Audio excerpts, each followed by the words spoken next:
So I thought, so this guy Shmoo, the actual guy Shmoo, I'll keep this very short. He likes to pick on me because I'm kind of gullible. Once upon a time, he told me that chickens were hermaphrodites. And because I was asking, hey, why are there so few roosters and so many female hens on a farm? And I didn't realize until I saw the American Dad episode where they grind up all the roosters into chicken feed that that's what actually happens. I learned agriculture from American Dad. And since American Dad wasn't around in the late 90s when he told me this story, he said it's like Jurassic Park where when they hatch, they just, one of them kind of elects themselves as male and the rest are all female. And I thought, that's the most fucking amazing thing ever. So I start telling people this. I go to work and I tell everyone in the office, chickens are hermaphrodites and they elect a male. It's awesome. And then you kill them and another one comes around and they're like, I think you're wrong. And I'm like, bullshit. And so after like a week, Shmoo finally says, dude, I totally made that up. Dick. Anyway, so this is a story about how we lost an eye. And just to be clear, that's me with a microscope. The sun's in the air, and I'm looking at a hard drive platter, which happens to be very shiny. It's really fucking bright. So anyway, that joke fell flat, so we're going to keep on trucking. Who are we? Deviant, you want to say a few words about yourself? I'm a value-sized bucket full of free fun, and you should find me outside this talk. Woo! Can you supersize me later? I'm Bruce Potter, founder of the Shmoo Group, and I do other stuff. I do run a small consulting company in Central Maryland, and just to pimp myself out, we're hiring developers, so feel free to email me later. And Shane?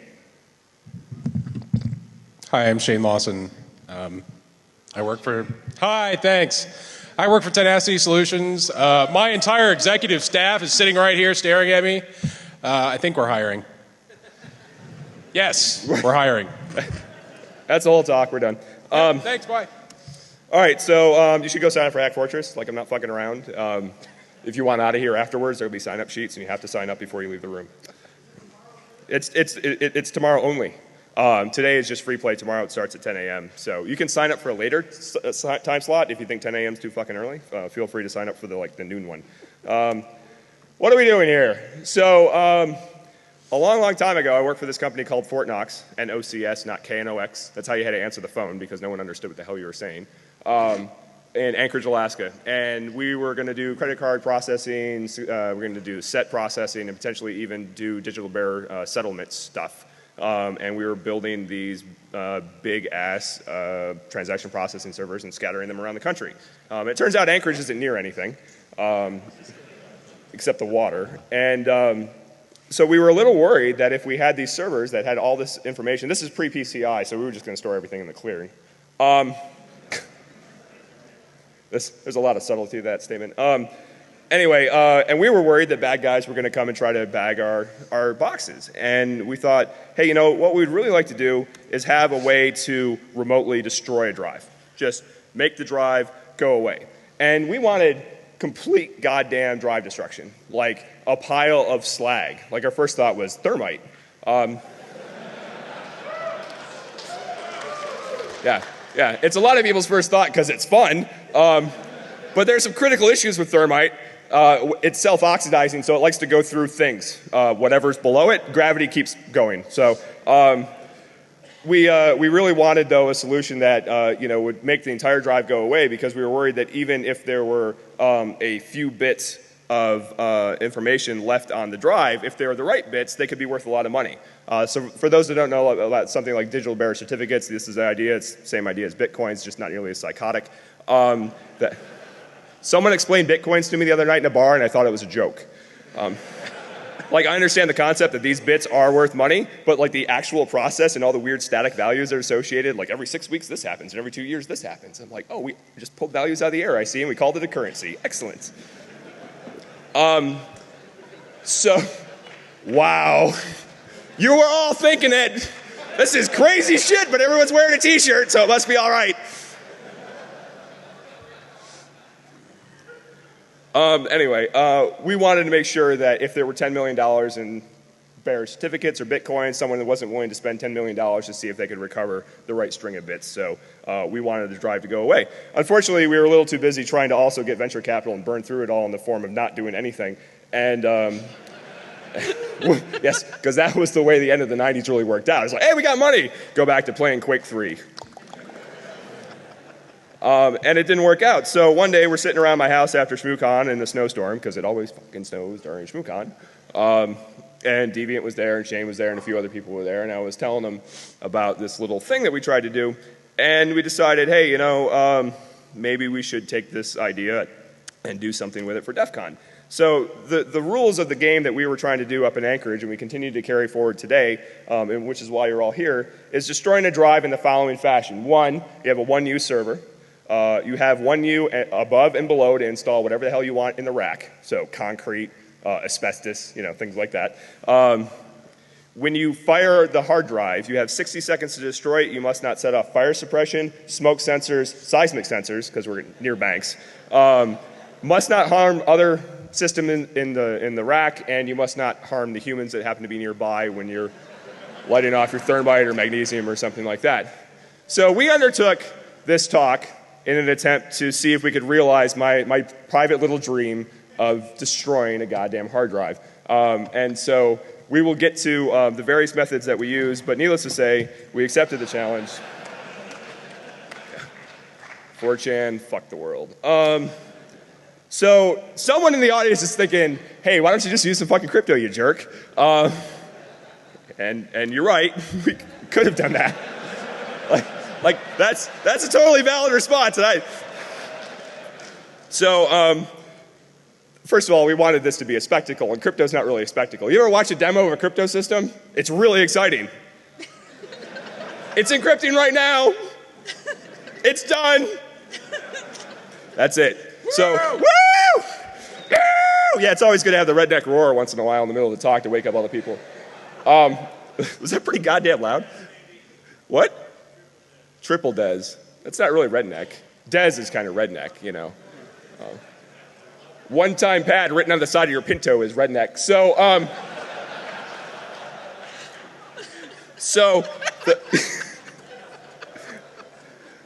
So there's some reasonable crypto solutions out there. There's some various open source stuff. There's Opal and other self-encrypting drives that you can use. The issue really comes down to zeroization. If you're going to zeroize out the data, or zeroize out the key. I mean, the idea is you have this encrypted data with some very large key, and when you want the data to go away, you just throw the key in the trash. And you just have to make sure that you throw the key in the trash in an effective enough fashion that it can't be recovered.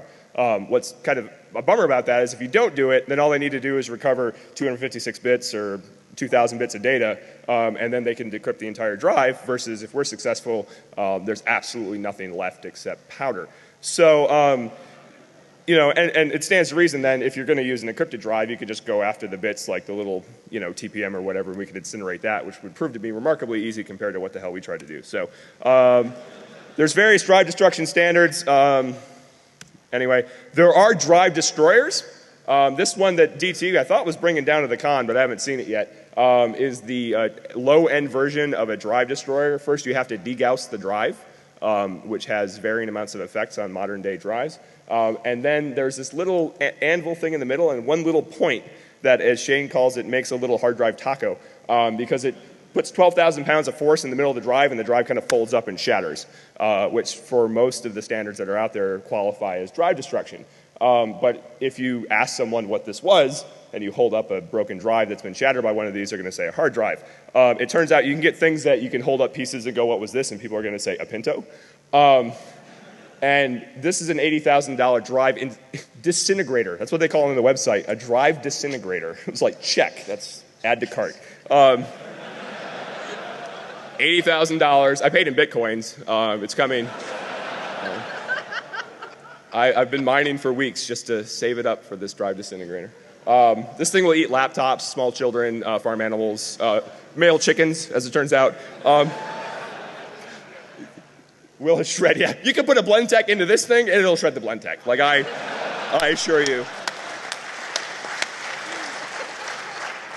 So there are some issues with this. Cost. They're kind of expensive even in Bitcoins. Unless anyone wants to attack Mt. Gox, we could drive the value of Bitcoins through the roof for 5 minutes so I can buy my drive disintegrator.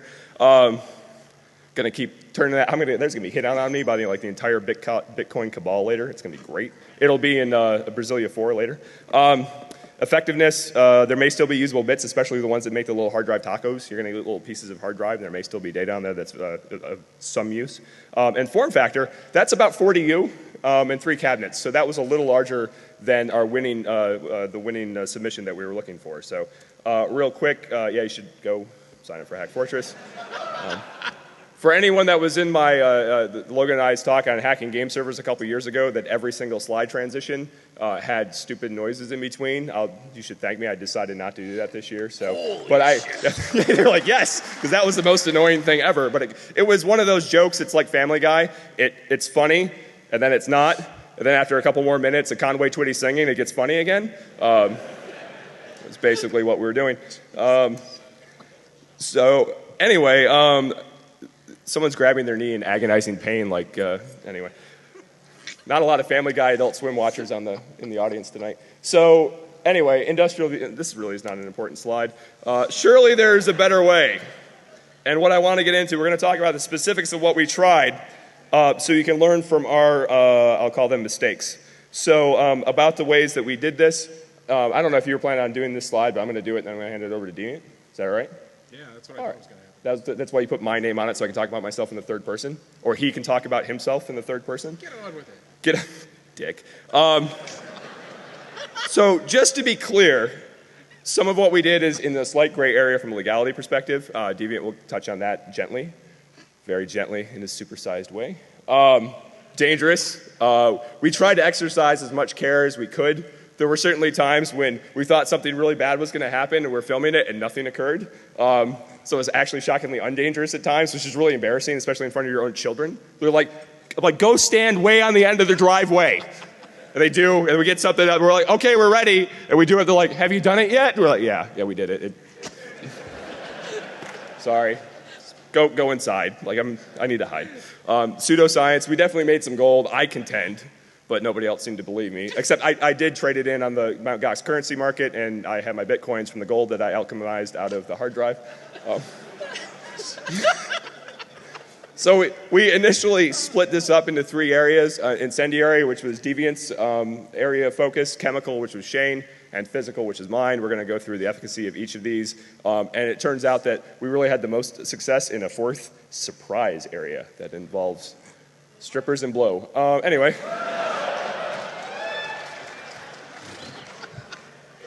Very good. All right. How are we doing? Can you hear me?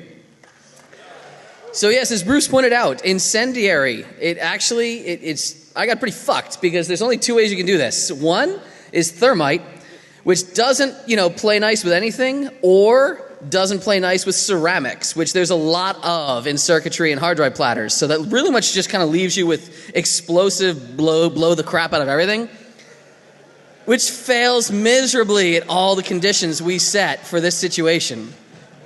But I did my best to do some research so I could be up here and talk to you fine people. Unfortunately, we're not going to tell you a lot about this research because I like my butthole and I don't want to be accused of helping you how to make bombs. So I'm not going to say, a lot of chemical... You're not going to get a lot of real chemical formulas. Potassium perchlorate. Oh, God. Sulfur, things. What? No, don't do that.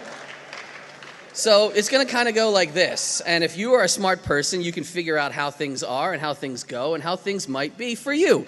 So there's this stuff. It's on the inner tubes. We like it because we have guns. It goes boom if you hit it with this. We like to use it because we like guns and booms. If you put it far, far away and put a lot of it out there, it goes boom even bigger. That's really fun. There are some people who put way too much of it in one situation, and they make the news when booms are too loud. You don't want to be those people. You don't want to be some guy with a dump truck in, Montana or whatever that was. But there's also this stuff. You think it's the other stuff. It's not the same stuff. You can find this stuff. Why is it not the same stuff? Because it goes boom with this. It also goes boom with this. That's a much smaller impact, a smaller initiating charge, as the feds who are listening to this talk will know. It also means things like this in the, like the Hollywood industry and films and cinema, that also makes that other thing go boom. This is hard to get. It's illegal for you to get. There's an Instructable online to make your own. You know. Don't do that. Don't initiate one charge into another, because that's what we call bad. That's what we call just like massive things that you weren't planning. If you do that, people will want to have a conversation with you. The conversation will take place someplace you don't want to be. So we were talking about how to do this with a server rack. How do you install this kind of incendiary, boomiary thing in a server rack? You know, if you want to be legal, if you don't want to be in places you don't want to be, the only way to legally use things that go boom like that ordered on the internet is to shoot them with a round. So you're basically taking a server rack and affixing a live round to it. I don't really want to work in a server environment where there's a fully charged spring on the friggin' hammer like rifle at all times. But it doesn't violate federal law. And it's because you are still initiating this server destruction charge with a round. The moment you do it electronically, that's a problem. So remember, don't initiate stuff with batteries or cell phones, etc. That's bad. People will talk to you in a place you don't want to be. We've all moved away from IDE hard drives in the past. We do not want to transition to IDE hard drives. IED hard drives, yes. Oh, see, I fucking flubbed the line. Thanks, whiskey guy. That's my only Photoshop of the fucking talk, my IED hard drives. Well, that and the ready.gov thing. So, yeah, see, this is bad because it doesn't fit our model. If you destroy things like this... Whoa, the feds are cutting us off. Oh, no. What happened? What is this? Hey, thank you. They let us back in. Yeah, it is very bad for your room. It is very bad for your desk. You'll probably lose your snacks. 23B is the only one who makes out in this entire equation. So what have we learned today, kids? We have learned that it's possible to do incendiary things or boomiary things to your drives. You do not want the emergency crews to come out. We do not want you going home and, burning shit down. We do not want you sent to a freaking ER. We do not want you making new friends. At least not if you're going to blame us for it. If you really think this is up your fucking alley, there are plenty of resources online if you want to be stupid. So yeah, have fun with that. Do not blame us. It was not our fault. Don't try this at home. Thank you.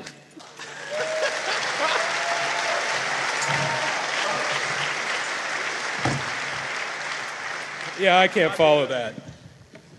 So, moving right along. Microphone's not on, I guess. I don't have any great pictures or anything. The whole point of the Talking chemical... in the mic.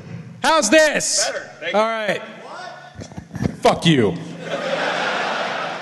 So the point of the chemical destruction, I was going to spray a mist that goes into the platters, eats it away. You end up having a big bubbling pile of what used to be a platter and probably some burnt fingertips. So it didn't really work. You should go sign up for Hack Fortress. You may have seen this before in an earlier slide presentation. So the mechanics of this whole thing, I had submersible pumps and lots of acids and lots of other stuff and power and everything, and there was going to be arm switches. It was going to spray this great thing in there, and it was going to go over the top of it, and we were going to market it and sell it and all be really rich. It didn't happen that way either. So one of the main things there, yeah. Cobalt doesn't react with dick. We tried really hard. We mixed a lot of stuff that we shouldn't have mixed together. It was a bad idea. And yeah, I don't want to be on a list. I don't want to make any of those new friends. I don't know where the hell that picture came from, but it creeps me out every time I see it. So, my other reservations, I don't want to end up like this. Really, this is how we set it up. That's the table on 2 sawhorses. It's really this tall too, so it's very safe. Jesus. What? They're safe. Yeah, shut up. It's gonna work. There we go. Could you use your outside voice, please? Yeah, try turning it. They're turning me off. Man's keeping me down. I just want to point out the safety equipment here. There is some Arm & Hammer baking soda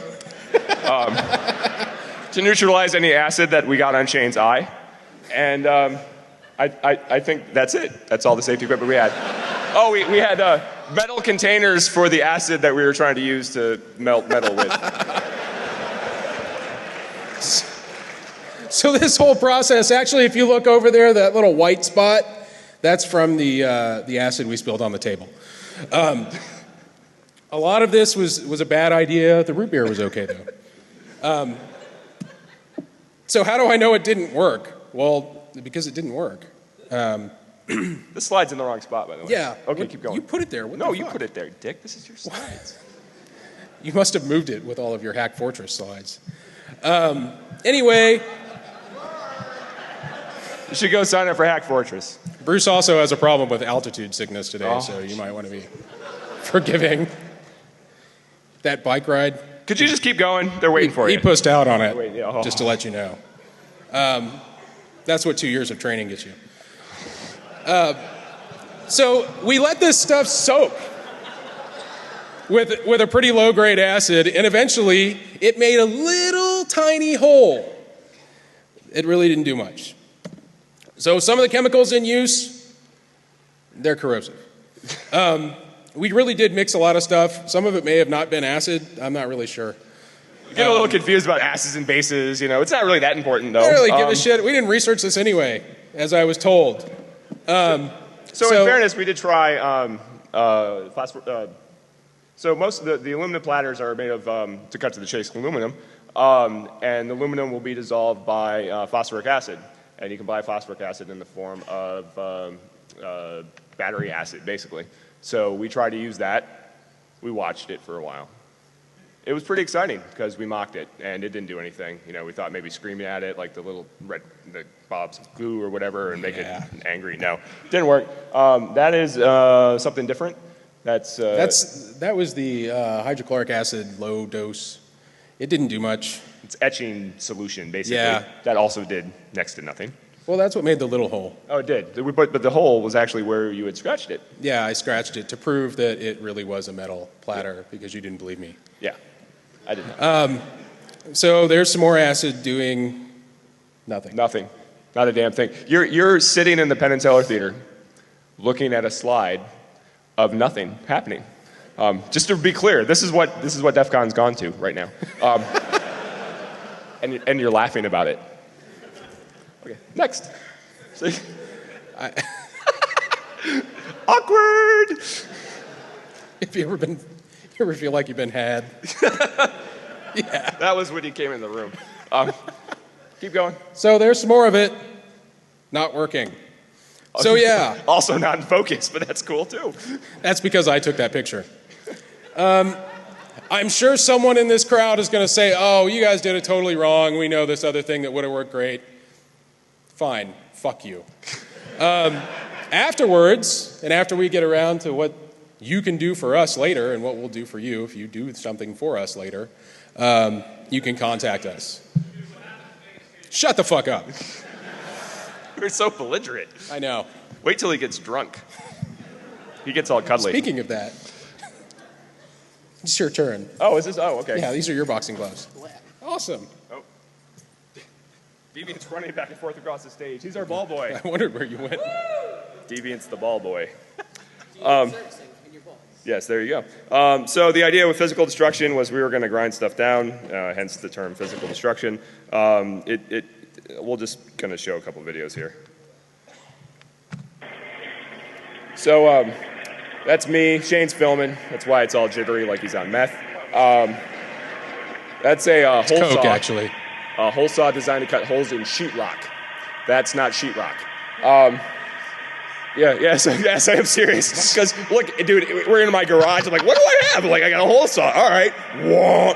That's 3,000 RPM on my drill press, and me pulling down, and it's hot, as it turns out, really fucking hot, and absolutely nothing happens, which should not be surprising to most people in the room. Again, you're watching this video. It kind of scarred the surface, and it burned the wood underneath. In case the hard drive was made of wood, we would have had massive success.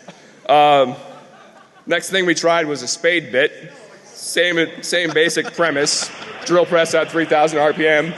Using the right tool for the job, that's my motto. I'd like to point out we did have safety goggles on through this whole process. And gloves, too. Gloves, just in case something exploded. There's sparks. Sparks flying off it. I got news for you. Those sparks are not coming from the hard drive case. They're coming from the drill bit. So there's the drill bit. You'll see it. Oh, Shane's doing some meth. Everything's cool. There it is. It's annealed, and the points have been taken. No, wait. Come on. Wait for it. There we go. Yay. Yeah. It didn't look like that 30 seconds earlier. Right tool for the job.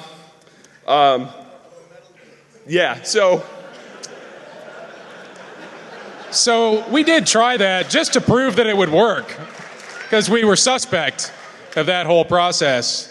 We did drill an actual hole through the platter and then decided that this was all going to be a bad idea and it wouldn't work anyway. So you know what we use? We use cobalt-tipped drill bits because cobalt is fucking strong. We discovered that and repeatedly non-reactive as our friend and our foe, cobalt. Come back, Zinc, come back. The 5 people that got like the Simpsons season 3 reference. Yay, yes. Yeah, thank you. We're all old.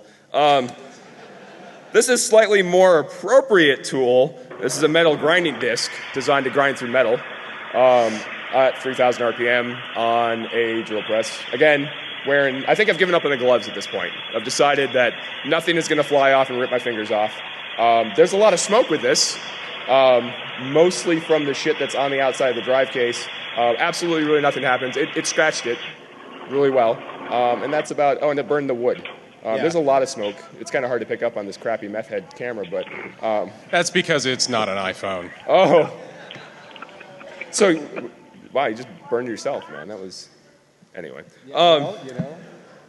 Brings up an issue. We did have time and size constraints, and also cash. It's really hard to buy stuff at Home Depot that will make a hard drive go away. And that was kind of our deciding. We didn't want to have to get licenses for anything, and we didn't want to have to get overly exotic where I was spending tens of thousands of dollars to buy really expensive drills and things like that. So we decided to move on. And while we're sitting at Home Depot, literally in front of the toilet section, because we're examining all the chemicals that are in all the toilet unstopper things to get all the poop out, and trying to see if anything in there might react with metal. They make Drano now that gets hot in the drain. It's cool. It comes in a box and a bag, and it's got 2 parts. It's a binary liquid, and you pour it in your drain, and it gets really hot. I shit you not. Does that seem like a good idea to you? Like, do you really want to pour stuff into the innards of the house that you own that gets really hot and burns the hair off the inside of your pipes? If you do, please film it. So we're sitting there looking at the Drano, examining the contents of the Drano, and realizing it's all the same shit, just different prices. And what we thought, hey, what if we threw this stuff in some sort of ionic solution and ran a battery charge through it, and maybe we could see if we could deplate. So real quick primer, and this is later, but there's 2 types of hard drive platters that we found out. And the hard drive manufacturers aren't really, I'll say, transparent about telling you what's in the hard drives that you buy. Some hard drives are ceramic, which is basically glass, and has a very thin layer of some polymer on top, and then it's got the actual plating, the metallic plating of the drive, and then underneath that it's basically clear glass. The other ones are some sort of aluminum alloy usually, or some sort of metal alloy. For the most part, it's aluminum and other stuff. Those are not ceramic, but they still have some sort of plating on them. So we thought, hey, we're going to deplate these critters. So what do we need? We need a power source.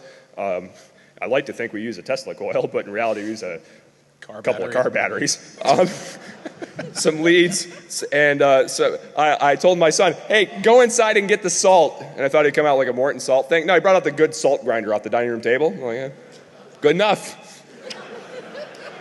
Hey, Shane, can you clean that off with some phosphoric acid? Sure. Sure. So here's what happened. We've got, actually what you can see here is the hard drive deplating around the negative electrode in the solution. And around the positive electrode, it's deflating a little bit, but we're able to move the electrode around and actually remove pretty much everything off of it. And when we're done, we can remove it from both sides, and you can see straight through the drive. So that's pretty effective.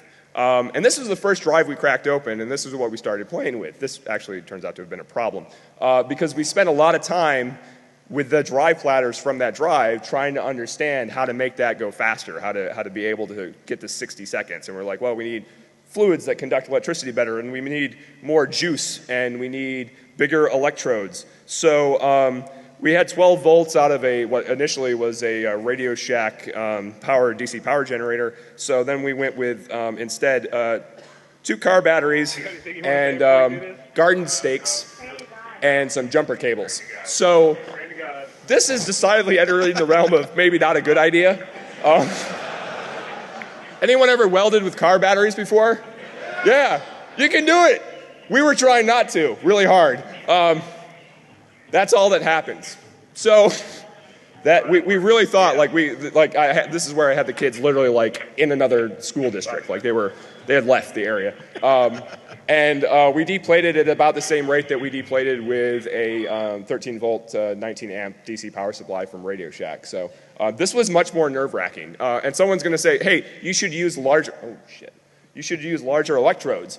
We did. We actually ground one of those down on a grinding wheel and put it right on it, and it really didn't make that much of a difference. So we play around, and we were trying to figure out ways to engineer, like jamming electrodes in from the side and how to flood using its pumps, how to flood the saline solution and all this stuff.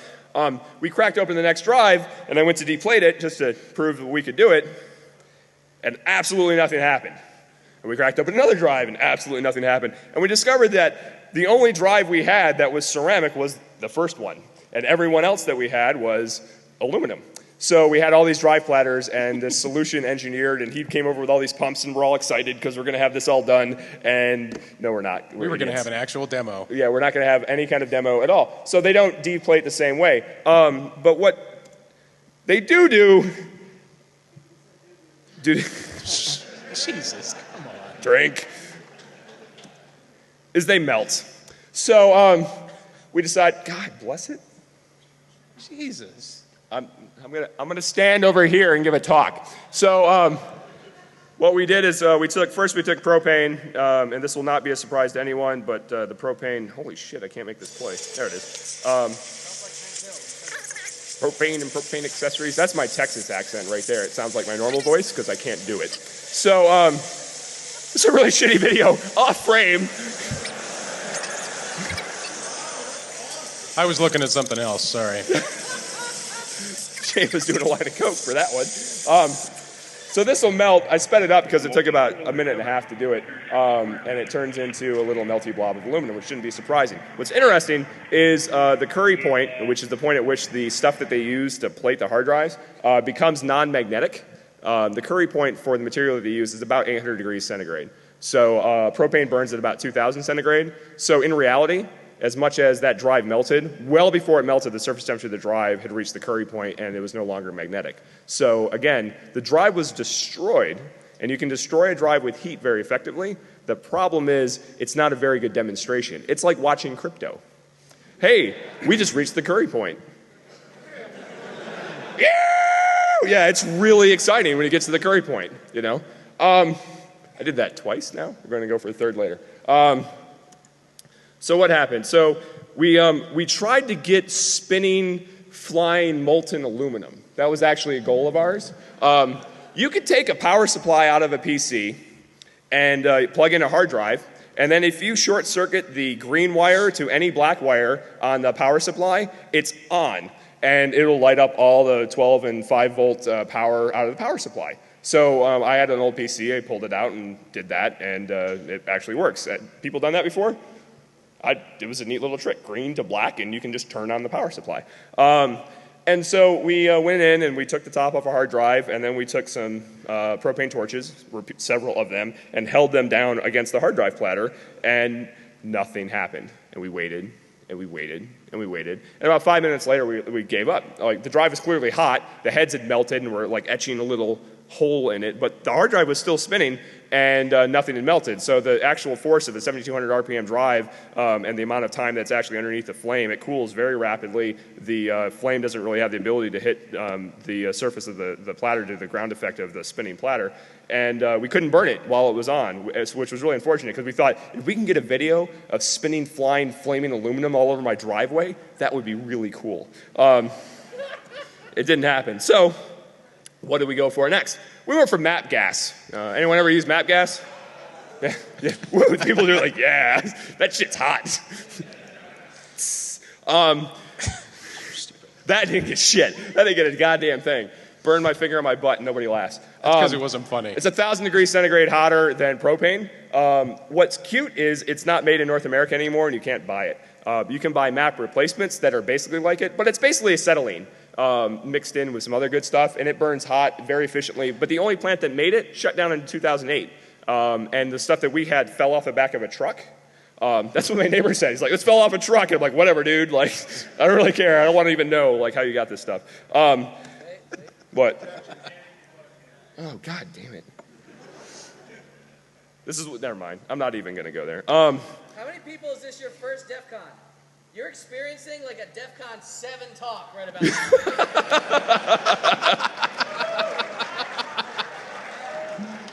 Someone go get Priest. It sounds like your garage? Oh, I thought you meant like you could hear acoustically, like it sounds like... Is that my Mazda? Shane kept asking, why are you playing this heroin music? Apparently it wasn't fast enough for the method he was doing. So we decided we're going to hit this thing with map gas. Unsurprisingly, when we speed it up, it's actually a lot faster.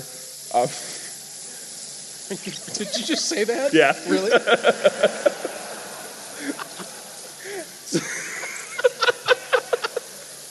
So this shit burned a hole right in the drive. And actually, yeah, it goes really fast. Now, Shane's really swinging out here. It turns into a slag pile of aluminum. It really just destroyed. Things catch fire periodically. You see like the heads glowing red periodically. Yeah, over by the heads, there's plastic that's melted all over it. All the solder smokes up at once. I also like how the video's upside down. This is, yeah. Anyway, we ran out of map gas, so the map that fell off the truck was all gone. So Madame Curie uses Sarah Palin. See, it shows up fine. This was him. I think he photoshopped it himself. No, I didn't. You betcha. So the idea that we came up with, and I'm looking really excited about doing this, was affixing a glow plug for like a motorbike to the end of a propane torch, and then use a servo to open said propane torch, and then lighting the propane torch remotely with an Arduino and an Ethernet connection. By God, the most difficult way ever to light a propane torch. Yeah. There was a lot of effort that went into, code, stepping the servo and everything, and it was like, oh, this is going to be awesome. And I said, I don't know how this is going to work, but okay. And then I got a call the next day that said, this shit ain't going to work. This isn't going to work. I give up. I do want to finish this, though, because I'd actually like, because you had to sit through this talk, for you to be able to go to a website and click a button and turn a propane torch on and off in my house. I'm going to put it in the middle I'd like of the to turn a fireplace propane torch on and off in your house, for safety, too. And just watch it, and watch the propane torch turn on and off. I think that sounds like a good time. Sounds like an appropriate way to end the talk. So ultimately, we kind of ran out of time. The glow plug did not reliably light. I put some big capacitors on and was creating basically a spark plug over the top of the propane torch, and that worked periodically as well, but I didn't have access to really big caps. So it's not, honestly, for the Arduino code that we'll release, it's like 40 lines of code to light the servo up and spark gap the thing and basically weaponize propane torch, because that's what everybody wants to do. Conveniently, that's legal. Like, I don't know, like, what he did, whatever. So I was going to mount from the top, sprayed in. It's not complicated. I'm sure you understand physics and Legos and shit. Yeah, we're going to do it in Mindstorms, actually. Teachable moments. Most drives we found were aluminum. PS3 drives are ceramic. and what other ones were ceramic? So there's a Japanese company that I'm going to have to talk to and see just how trusting they are of my stupid ass to see who all they supply and what they supply. But they're one of the bigger manufacturers of ceramic platters in Japan. So I know that they supply the PS3 drives. We'll see what else that they do. So, what? Hitachi. It wasn't. No, it's the people that make the no, stuff it's the people for that make the Hitachi. platters. It's not the people that make the drives. That's there's totally different. separate Learn about organizations. supply chains. It'll be great for you. Wow. Not nearly belligerent enough. I'm sorry. You'll notice something when we had the map gas on that platter. The drive platter melted, but the freaking case didn't. Cases are really resilient, top and bottom. Like hard drives are hard, as it turns out. That's really what I learned. Like the name is appropriate. Jesus. To summarize, woodworking tools. This is a surprising one. Don't fare well against metal. Once upon a time, I was having a little antenna making event at my house. No, that's not a euphemism. And we were making Yagi antennas. People made Yagi antennas out of like threaded rod and copper pipe and washers before. Yeah, okay, just humor me. Yeah, it's not complicated. You set a washer like 1.25 inches apart, separated by copper tubing over this threaded rod, and you stick it into like a PVC thing with an end connector in the bottom, and you have yourself a homemade Yagi of some arbitrary gain, sometimes lost, depending on how bad a job you did it. So I had 5 or 6 people in my shed. This is my shed when I lived in Virginia, which looked a lot worse than my garage, and had a lot of sawdust in it. And we were all cutting these parts, and I assigned this one guy, I'm like, hey dude, the bandsaw, you need to swap out the blade in the bandsaw to the metal one, and then cut the threaded rod to like 15-inch segments. He says, okay. And so he's got gloves on, safety. And when I said metal saw blade, he just actually thought, you know what, I'm just gonna put on a metal saw blade, as if a saw blade would be made of something other than metal. So he grabbed one, and he put it on, and admirably actually got it aligned and everything. And then he started pushing this thing against it. And like a minute later, I look over, there's sparks flying everywhere, and he hasn't even made his first cut. And I'm like, what the fuck are you doing, guy? So I walk over, and I grab that threaded rod with both hands. Boop. It was hot. It was really damn hot, and I had the flavor seared in. 10. I'm on it, man. I appreciate it. What, bullshit that the flavor was seared in? That is bullshit that he didn't learn his lesson at all, actually. My flavor's always seared in. That's kind of, I don't know what the hell. That's not even funny. If you looked at the saw blade when he was done, it was a sine wave. Like it was, he had totally annihilated it. It was for wood. It was not for metal. Metal also gets hot when flame's applied. There were at least a number of times, Shane gets into this in a minute, that I grabbed something that had moments earlier had a flame applied to it for like 5 minutes, and I'm like, ooh, shiny, and I grabbed it. And then I would say, damn, it's still hot. And then conveniently the pizza showed up later, and the pizza guy handed me the pizza, and just without even thinking, I said, damn, it's still hot. The platter, if you scratch it first, the acids are moderately effective, but they do still, the ones we were using that we got, again, retail, going to your local suburbia, wasteland and buying stuff, it burned through really slowly. Aluminum's crystallized. It's a curry point. When they hit about 800, they're nuked. Glow plugs get hot if they don't even glow. If you apply current to something and it gets hot, it doesn't necessarily have to be red hot to be hot. Like everything you ever put on a stove, pans, they're hot, but they're not red. It didn't really dawn on me when I'd been applying to a current to a glow plug for a while. Then I grabbed it and seared the flavor in. Damn, that's still hot. Fun facts. It's still hot. Shane kept asking, do you think we should put some safety goggles on for this? And I'm like, yes, I think it's a good idea. Although, what was really funny, we didn't put it in, he was trying to pipette, fancy term. Anyway, pipette, give me a definition. Put my finger over the straw. Yeah, like a eardrop, like you use like capillary, whatever, you pick water, whatever it is up in a little thing, you just dribble it in. In this case, it was battery acid. Yeah, and he's got battery acid, and so he's trying to pipette it with like a little tiny hose, and then he's got these big rubber, like, gloves. Dishwashing gloves. I'll call them dishwashing gloves. Not what I'd use them for, but that's what I said. Pleasure gloves. And they had like little corrugations on the end of it, and so then he's got a big hose, and he's trying to pipette with a big hose, and like now we have battery acid like running all over the table, and he's like trying to do it faster. There's battery acid going everywhere, and then he says, "Fuck it for science," and he picks it up and just pours it in. There we go. So when he gets frustrated, his sense of risk aversion kind of changes. So. Just a little. Not against the HOA rules to blow stuff up. I actually live one lot over from a homeowners association, so I can park the Pinto in my front yard and no one can say shit to me, which is great. We hit the hard drive platters with a 12-pound sledge repeatedly to see if we could get them to cleave, especially after like we figured maybe they're brittle after we lit them up really hot and they cooled rapidly. It might have tempered the aluminum. No, it didn't. And conveniently, I hit it with a hammer very, very loudly outside, and then my car alarm went off for a completely disjoint reason. And my wife actually called down and said, "Is everything okay?" Because that sounded like an explosion. I'm like, no. Keep in mind, she called. Yeah, it wasn't actually worth coming out of the house. Like, if I didn't answer, then maybe, you know. So here's the kicker. We failed. We failed in a big, gnarly, nasty way. And you sat through 45 minutes of fucking failure. Awesome! That's what DEFCON Friday is all about. Yeah, woo! One person's excited, the rest of you like, we're going to beat him up in the alley later. We're going to get Lawrence Fishburne, and we're going to redo that scene from 21. Yeah, that's you.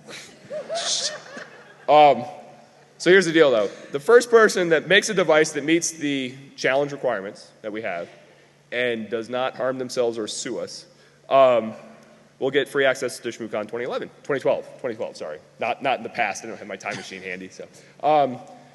We like to think that you've learned something from this. At the end of the day, one of the things we wanted to underscore is how valuable the information on your hard drive really is.